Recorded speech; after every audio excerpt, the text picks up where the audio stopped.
Hello and नमस्ते, यहाँलाई स्वागत छ भीमलिम्बू भ्लगमा। आजको हाम्रो भ्लग रहेको छ Biratnagar bus park to धरानसम्मको।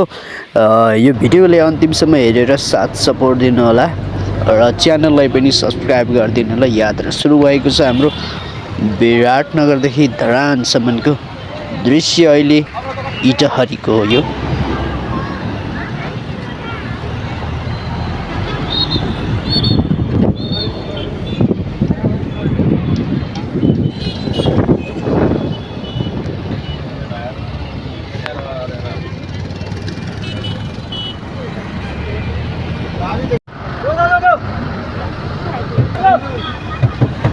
So guys finally Dharan आइसकिएको छ।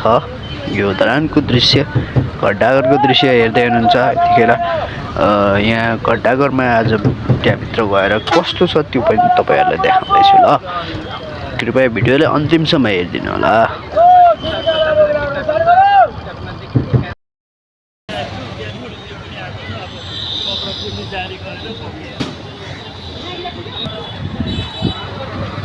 सो गाइज घन्टाघर नजिक आइसकेको छु। अझै नजिकबाट तपाईँहरूलाई देखाउँदैछु ल। त्यहाँको दृश्य तपाईँहरूलाई प्रष्टसँग देखाउँछु त्यहाँभित्र कस्तो छ है। यो घन्टाघर भिजिट गर्नलाई टिकट लिनुपर्ने हुन्छ। मेरो हातमा आइसकेको छ।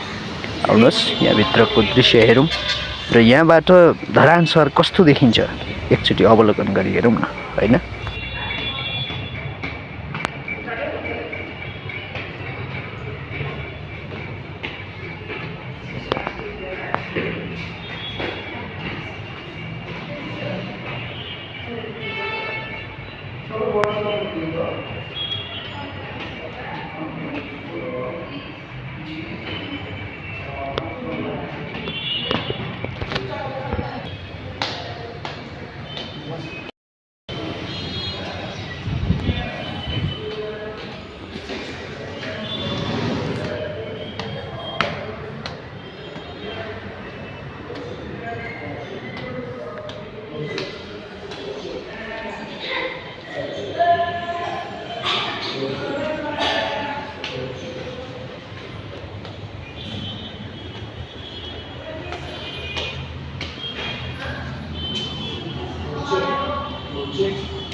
यो टपबाट चाहिँ यस्तो देखिँदो रहेछ है। यहाँ बजारको दृश्य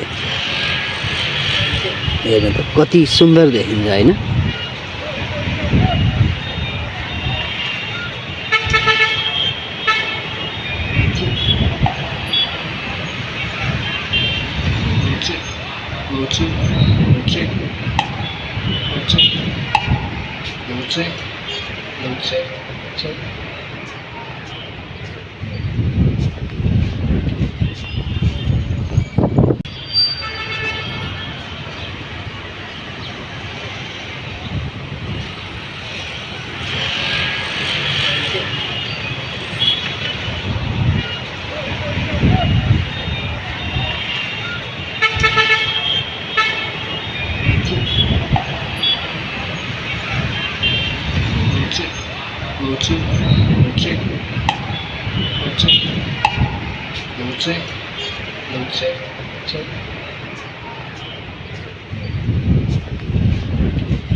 तपाईहरु पनि यो ठाउँमा एकचोटि भिजिट गर्न आउनु होला, किनभने यो दृश्य नै राम्रो देखिन्छ यहाँबाट।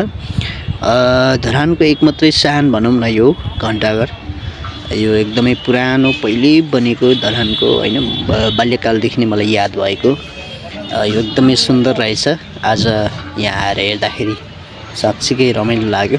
तपाईहरु पनि एकदमै रमाइलो छ। तपाईहरु पनि एकचोटि आइदिनु होला। यहाँ थुप्रै मानिसहरू आउनुहुन्छ टिकटक बनाउनको लागि, होइन? सोसियल मिडिया प्रेमी मान्छेहरू यहाँ आउनुहुन्छ, टिकटक बनाउनुहुन्छ, फोटोसुट गर्नुहुन्छ, इन्जोय गर्नुहुन्छ है। यस्तो यस्तो इन्जोय गर्न मन छ भने एकपटक तपाईहरु आइदिनु होला।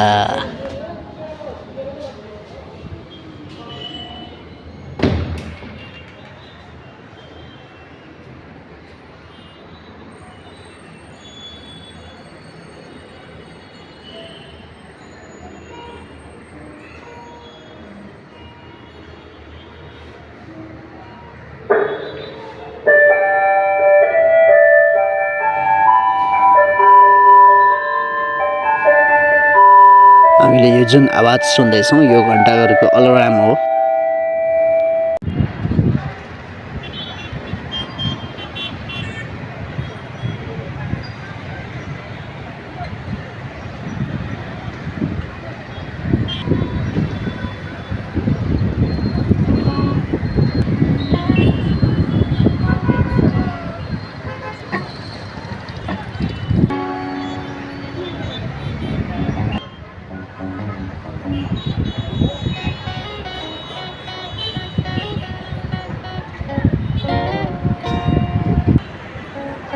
धरान घन्टाघरको बाहिर र भित्रको दृश्य तपाईँहरूलाई देखाइसकेको छु।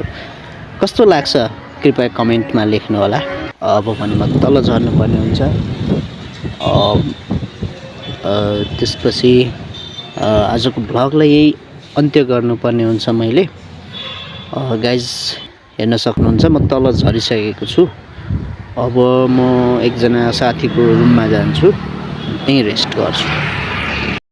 आजको बसाइ धरानको काठे पुलमा र यहाँ हाम्रो एकजना युवराज ब्रदरसँग बसेको मचिँदैछ। आजको बसाइ यहीँ टुङ्गिएको छ।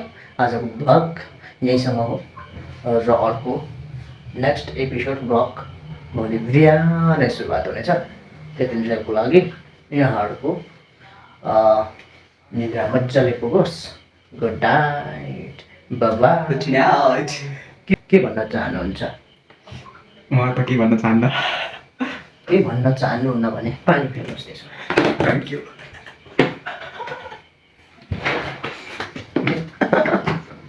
ल चस्मा चाहिँ राख्यो ल। बेड चाहिँ त्यता हो, यता चाहिँ छाता नभएको बेड हो, यता चाहिँ जुल भएको छातावाला बेड। हस् हाम्रो साउजीसँग भेट भयो लगातार 3 वर्षको अन्तरालमा, होइन? हजुर।